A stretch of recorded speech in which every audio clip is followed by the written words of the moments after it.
দেশে ঢাকা শহরে ধানমন্ডি ৩২ নম্বরে স্বাধীনতার মহান স্থপতি বঙ্গবন্ধু শেখ মুজিবুর রহমানের বাড়ি ছিল। কত স্মৃতি বিজড়িত বাড়ি। এই বাড়িটাই বঙ্গবন্ধু থেকেছে, খেয়েছে, ঘুরেছে, বেরিয়েছে, এমনকি জীবনের শেষ নিঃশ্বাসটা ওখানেই ত্যাগ করেছে। শেখ হাসিনা, শেখ রেহেনা, শেখ রাসেল, শেখ কামাল, শেখ জামাল, সবার স্মৃতি বিজড়িত বাড়ি। এমনকি ওই যে বঙ্গবন্ধুর স্ত্রী, নাম ভুলে যাচ্ছে, কি জানো, ফজিলাতুন্নেসা, তারও স্মৃতি বিজড়িত যে বাড়িটা, এই বাড়িটা ভেঙে তছনছ করে দেওয়া হলো। বুলডোজার গেল। ছাত্র জনতা অথবা বাংলাদেশের জনগণ যখন ভাঙল, বঙ্গবন্ধুর কত প্রেমিক আছে যারা জাতির পিতা বলে ঘোষণা দিয়েছে, তাদের জাতির পিতার বাড়িটা ভাঙা হলো। একজন মুরিদ সেখানে গেল না, একজন কর্মী গেল না। এত বড় বাঘা নেতা যারা বলল খেলা হবে, পালাবো না, এত বড় বড় নেতা কেউ গেল না। এমনকি সংসদে যারা গান শোনালো বাবার নামে, সেই বাবার নামে গান গাওয়া কোনো নেত্রীও সেখানে আসলো না। এটা প্রমাণ করে দেয় ওগো শেখ হাসিনা মানুষ তো চেনো নাই। দুনিয়ায় পেয়েছে যতদিন, গেয়েছে ততদিন, খেয়েছে যতদিন, গেয়েছে ততদিন, নিয়েছে যতদিন, গেয়েছে ততদিন, যখন বুঝেছে আর পাওয়া হবে না, আর নেওয়া হবে না, আর খাওয়া হবে না, তখন বলে দিয়েছে আর গাওয়া হবে না। ঠিক না বেঠে? আর গাওয়া হবে না। কাদের জন্য এত করো? কাদেরকে তুমি বন্দুকের লাইসেন্স দিয়েছিলে? কাদেরকে তুমি পিস্তলের লাইসেন্স দিয়েছিলে? কাদেরকে তুমি ছাত্র মারার জন্য অনুমোদন দিয়েছিলে? কাদেরকে তুমি আলেমদের হাতে হাত কড়া পরানোর পারমিশন দিয়েছিলে? কাদেরকে দিয়ে তুমি কোরআনের খাদেমদেরকে ফাঁসির কাস্টে ঝুলিয়েছিলে? কাদেরকে দিয়ে তুমি গুম করিয়েছিলে, খুন করিয়েছিলে? এই তারাই তোমাকে ভুলে গিয়েছে। ওই বিদেশে বসে তারা বলে রাস্তায় নামো, লিফলেট বিতরণ করো, যাও, আন্দোলনে তোমরা সম্পৃক্ত হও। এই পাগলরা জানে না, বোঝেও না। এক শিয়ালের লেজ কাটা পড়ার কারণে ওই শিয়াল সবাইরে বুঝাইলো এই লেজ থেকে লাভটা কি, তার কাজটা কি, প্রয়োজনটা কি। যেমন আমার গালিব ভাই দাওয়াত তেমন পায় না বলে ৮০,০০০ ৯০,০০০ টাকা নেয়, বোঝেননি? দাওয়াত পাইলে এই কথা বলতো না, কারণ একটা শিয়ালের লেজ কাটা। সে এই লেজ কাটা থাকার কারণে বলা শুরু করলো এই লেজ থেকে লাভ কি, কারণটা কি, দরকারটা কি, প্রয়োজনটা কি, বরং ক্ষতির মধ্যে পড়তে হয়। ওগো আমার ভাইয়েরা, মাথায় রাখবেন, যারা বিদেশে গিয়েছে ওরা তো বুঝেই গিয়েছে যে এই দেশে আর ফেরা হবে না, এই দেশে আর থাকা হবে না, দেশে গেলেই জেলে যাওয়া লাগবে। সুতরাং যারা ভালো আছে ওদের সাদা গায়ে কাদা লাগানোর দরকার। ওদেরকে এখন পাম মেরি রাস্তায় নামাইতে হবে যাতে করে ওরাও জেলে যাইতে পারে। ঠিক না বেঠে? কারণ তুমি এত বড় নেতা বললে যে পালাবো না, বললে তুমি চলে গেলে, আর এখন কাউ লিফলেট নিয়ে রাস্তায় থাকতে আমার পাগল পাইছো? কথা কয় না, এত পাগল আমি হইনি। তুমি রাস্তায় সামনে এসে নেতৃত্ব দাও, আমি তোমার পিছনে জয় বাংলা বলি কিনা দেখো। কথা কয় না। আর নেতৃত্ব সামনে না দিয়ে কোনো পাগল যদি রাস্তায় নামে, হয় বুঝতে হবে এটা মেন্টাল, আর তা না হলে বুঝতে হবে এর পা থেকে মাথা পর্যন্ত, মা থেকে পাতা পর্যন্ত না, পা থেকে মাথা পর্যন্ত পুরাটাই শয়তানে গ্রাস করে ফেলেছে। কারণ নিজের ভালো তো পাগলেও বোঝে। কথা কয় না, নিজের ভালো পাগলেও বোঝে না। পাগলের একটা ছিঁড়া টাকা দিয়ে দেখেন দিন নিতে যাবে না, ছিঁড়া টাকাতে কি করতে? তো তোর হাতে একটা লিফলেট ধরাই দিলে তো ছিঁড়া টাকা। কারণ তোর লিডার যারা সব নিরাপদ গন্তব্যে চলে গেছে, কেউ টাকা মেরে গেছে, কেউ বর্ডার পার হয়ে গেছে। আর যে কটা জাতি পারিনি সে কটা তো এখন বলছে একটু দোয়া কর। ঠিক না বেঠে? ক্ষমতায় কেউ স্থায়ী হয় না, হোক না সে হাসিনা কিবারে না, সে আরটা চিরকাল থাকে না। ক্ষমতায় কেউ স্থায়ী হয় না, মুজিবুর বেশি দিন থাকেনি, জিয়াউর কেউ তো রাখেনি।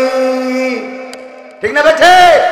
মুজিবুর বেশি দিন থাকেনি, জিয়াউর কেউ তো রাখেনি।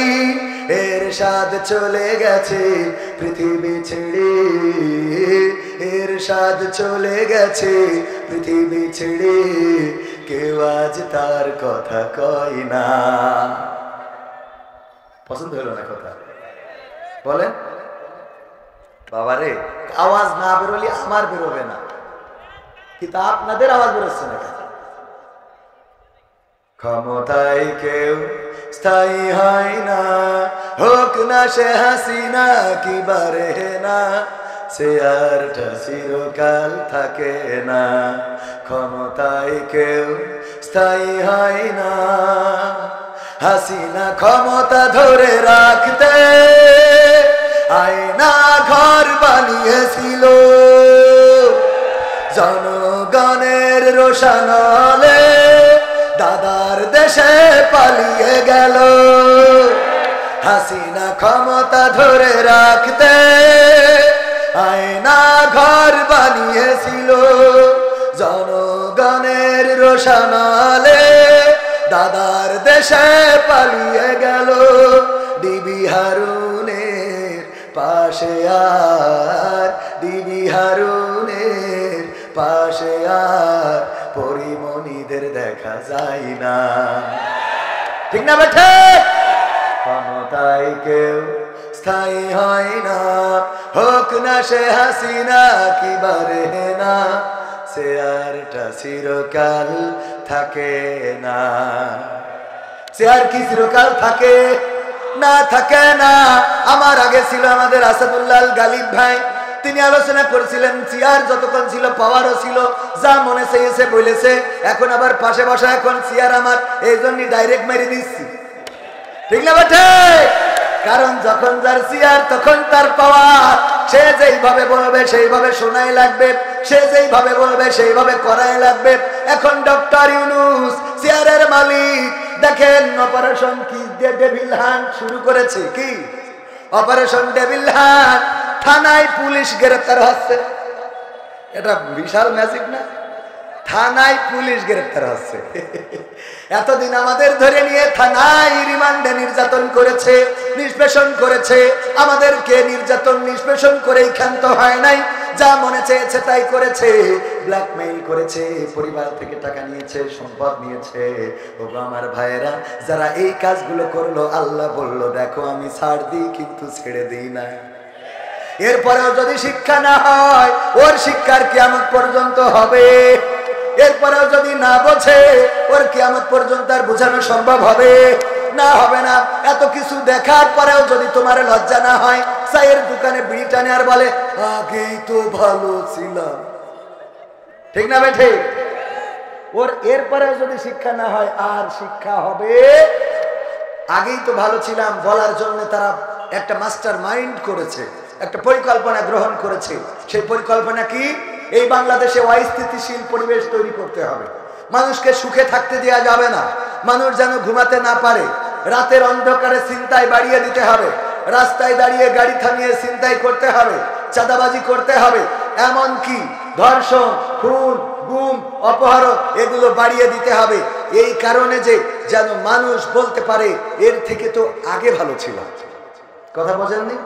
উদাহরণ দিতে যেয়ে যদি বলি, আল্লামা দেলোয়ার হুসাইন সাইদি একটা উদাহরণ ব্যবহার করেছিলেন অনেক আগে, সম্ভবত 2000 সালেরও আগে। উনি বললেন যে এক কাফন চোর মারা যাওয়ার সময় সন্তানদেরকে বলল, সবাই তো আমার কাফন চোরা বলে, আমি মারা যাওয়ার পরে তোমরা এমন কিছু করবা যাতে অন্তত মানুষ আমারে ভালো বলে। মানুষ কি করে? আমারে ভালো বলে।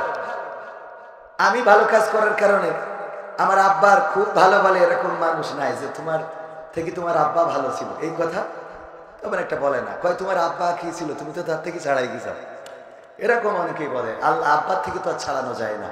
আব্বা এই পথটা ধরিয়ে দিয়েছিলেন, সেই পথটাই চলছি আলহামদুলিল্লাহ। আব্বাকে খারাপ তো আর বলে না, কি খারাপ তো আর বলে না যে ওর মধ্যে বাপ খারাপ, এই জন্য ওর খারাপ। অনেকেই বলে না যে তোর কথা শুনে বোঝাই যায় তোর জন্মটা কেমন, এরকম আছে না?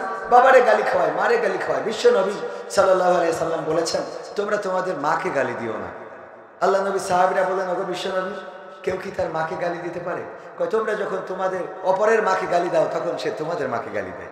সুতরাং প্রকৃত অর্থে তোমরা তোমাদের মাকে গালি খাওয়াও, এই গালির জন্য তুমি দায়ী থাকবা। এই জন্য আমরা কোনো কারো মাকে, কারো বাবাকে তুলে গালি দেব না। আপনি যদি কাউকে বলেন এই তোরে তো দেখে মনে হয় তুই একটা বেজন্মা, ও বলবে বেজন্মা তো আমি না, বেজন্মা তো তুই, এরকম রিপ্লাই করে না? এই জন্য আমরা এরকম কথা বলবো না। শুধু তাই নয়, বিশ্বনবী বলেছেন তোমরা রবকে গালি দিও না, আল্লাহকে গালি দিও না। কয় আল্লাহকে গালি দেওয়া যায়? কয় তোমরা অন্যদের দেবতাকে গালি দিলে তারা তোমাদের রবকে গালি দিবে। এটাতে প্রকৃত অর্থে তোমরা তোমাদের রবকে গালি দিলে, অন্য দেবতাকেও গালি দেয়া যাবে না। বিশ্বনবীর কথা। সম্মানিত ভাইরা, তো আল্লামা সাইদি বললেন যে ওসিয়ত করেছে আমি মারা যাওয়ার পরে তোমরা এমন কোনো ভালো কাজ করবা যাতে করে অন্তত আমারে মানুষে ভালো বলে। তো ওরা চিন্তা করলো তাহলে আব্বা কাপড় চুরি করতো, আমরাও এই কাপড় চুরি আর অন্তত করা যাবে না, আমরা নামাজ পড়া শুরু করি। তো ওরা 5 ওয়াক্ত বা জামাত আমাদের গালিব ভাইয়ের পিছনে নামাজ পড়ে মানুষে কয় কাপড় চুরের ছেলেরা আবার নামাজি হয়েছে, বলেন। তো তাইলে আব্বারে কি ভালো কইলো? তো চিন্তা করলো তাইলে নামাজ পড়ার জায়গায় আরো একটু ভালো কাজ করি। কি করা যায়? প্রতি ওয়াক্তে কিছু জিলেপি কিছু তাবারক নিয়ে আসে মসজিদে, নিয়ে এসে যারা নামাজ পড়ে তাদেরকে খাওয়ায়, বাচ্চাদের জন্য চকলেট কাটি লজেন এগুলো আয়োজন করে বাচ্চাদেরকে দিল, যে প্রতি ওয়াক্তে দেয়। কয় এগুলো দেয় কে? কয় ওই যে কাপন চোরা ছেলেরা দেয়। তাইলে কি আব্বারে ভালো কইলো? তাও কইলো না। ওরা পরামর্শ করলো আমার আব্বা তো ভালো বলে না, কি করা যায়? কইলে এর থেকে বড় কিছু করতে হবে। কি করা যায়? এলাকায় গরিব দুঃখী মিসকিন এতিম অসহায় যারা আছে, শীতের পোশাক নাই, আমরা তাদেরকে সহযোগিতা করব। তো সহযোগিতা করে, যার ঘর বাড়ি নাই ঘর করে দেয়, ছাগল নাই ছাগল দেয়, গরু নাই গরু দেয়। ছাগল নিয়ে টানতে টানতে যাচ্ছে, জিজ্ঞেস করলো ছাগল কে দেছে? কয় যে কাপন চোরা ছেলেরা দেছে।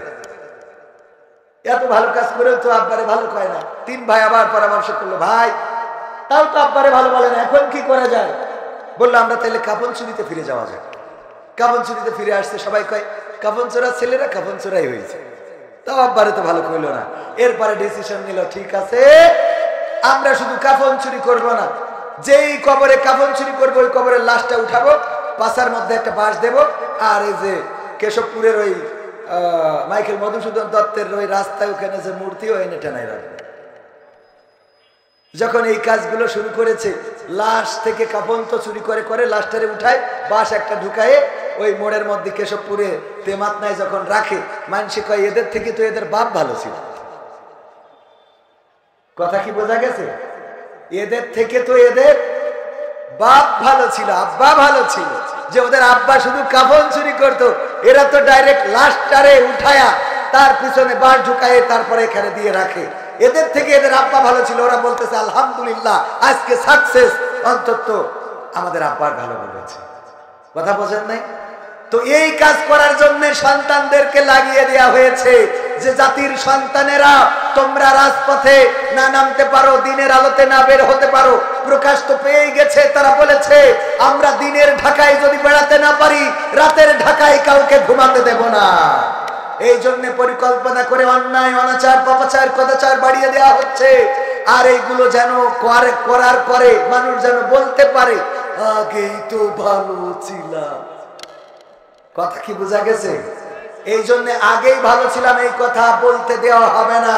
আর আমার প্রশাসনেরও অনেক ভাই আছে, আমাদের বেনজির সাহেব বলেছে যে 90% আল্লাহর ওলিদের লোক। বলেছে না বলে নাই? বেনজির বোঝেন তো? বেনজির আইজিপি সাহেব বলেছেন যে 90% আমাদের লোক। এই জন্য চোখের সামনে ছিনতাই হয়, পুলিশকে ডেকে পাওয়া যায় না। ও তো চাই যে হোক আমরা একটু, কারণ ওই সময় মাল যেভাবে পেয়েছে সেভাবে টেনেছে, ঘুষ খুন গুম সবকিছুর লাইসেন্স ছিল। বলেন ঠিক কিনা? গতকালকেও পুলিশ উপস্থিত ছিল মাহফিলে। আমি বলেছি পুলিশ আর জনগণের উপরে লাঠি ঘুরাতে পারবে না, জনগণ পুলিশের উপরে লাঠি ঘুরাবে। কারণ আমাদের ট্যাক্সের টাকায় বেতন নিবা, আমাদের টাকায় তোমার বউয়ের লিপস্টিক কিনবা, আমাদের টাকায় তোমাদের বউয়ের ব্লাউজ শাড়ি সায়া ব্রা কিনবা, আর আমাদের উপরে তোমাদের বন্দুককে তাক করবা। এটা বাংলাদেশে আর হতে দেওয়া হবে না। এই জন্য এখন থানায় থানায় পুলিশ গ্রেফতার হচ্ছে। এরপরেও যদি বাকি যারা আছে হেদায়েত না হয়, মাথায় রাখবা তোমাদের অবস্থা ভয়াবহ হবে ইনশাআল্লাহ। কারণ আল্লাহ রাব্বুল আলামিন ছাড় দেন কিন্তু ছেড়ে দেন না। আর যারা মনে করো, অনেকেই বলে আমরা ফিরবো ভয়ঙ্কর রূপে, আমরা তো আমাদের জীবনটা আল্লাহর কাছে বিক্রি করে দিয়েছি। আমরা বলেছি ইন্না সালাতি ওয়া নুসুকি ওয়া মাহইয়ায়া ওয়া মামাতি লিল্লাহি রাব্বিল আলামিন। নিশ্চয় আমাদের নামাজ, আমাদের কুরবানি, আমাদের জীবন, আমাদের মরণ সবকিছু বিশ্ব প্রতিপালক আল্লাহর জন্য। আমরা তো আমাদের জীবনকে আল্লাহর রাস্তায় সঁপে দিয়েছি, আমাদের মৃত্যুর ভয় দেখাও। একজন মনীষী বলেছিলেন, কারাগারে যখন তাকে ফেলে বলেছিল, তোমাকে আমরা খাইতে দেব না, পিপাসায় পানি দেব না, তোমার প্রয়োজন মিটাতে দেব না। ওই লোকটি বলেছিল, আমাকে খাওয়ার ভয় দেখাও, আমাকে পিপাসার ভয় দেখাও, আমাকে ক্ষুধার ভয় দেখাও। অথচ তোমরা জানোই না আমরা তো সেই জাতি যারা প্রতিটা বছরে একটা মাস করে না খাওয়ার ট্রেনিং করে থাকি। বলেন ঠিক কিনা? তোমরা আমাদের ভয় দেখাও, আমাদেরকে পৃথিবী ছাড়া করবা, তোমরা আমাদেরকে ভয় দেখাও, আমাদের জেলখানায় ভরবা, তোমরা আমাদেরকে ভয় দেখাও, আমাদের নির্যাতন করবা। আমাদের রাসূলের সুন্নাহ হলো আমরা নির্যাতিত হব।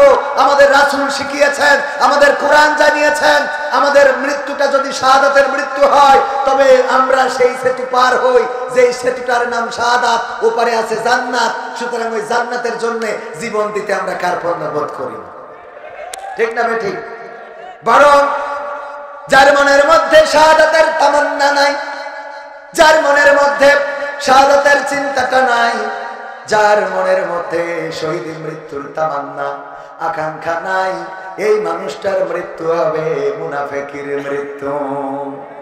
কথাটা কার? হ্যাঁ, মানে আল্লাহর কথা বলে দিতে পারলে বেশি গেল। আমরা জানি আর না জানি, কালেমায়ে তৈয়বাটা পড়েন তো, লা ইলাহা ইল্লা আনতা সুবহানাকা ইন্নী কুনতু মিনাজ জালিমিন। মানে ও এইটা ওই যে বাসের মধ্যে থেকে শিখেছে, কালেমায়ে তৈয়বা মনে করে এইটা। এইভাবে বলা যাবে না।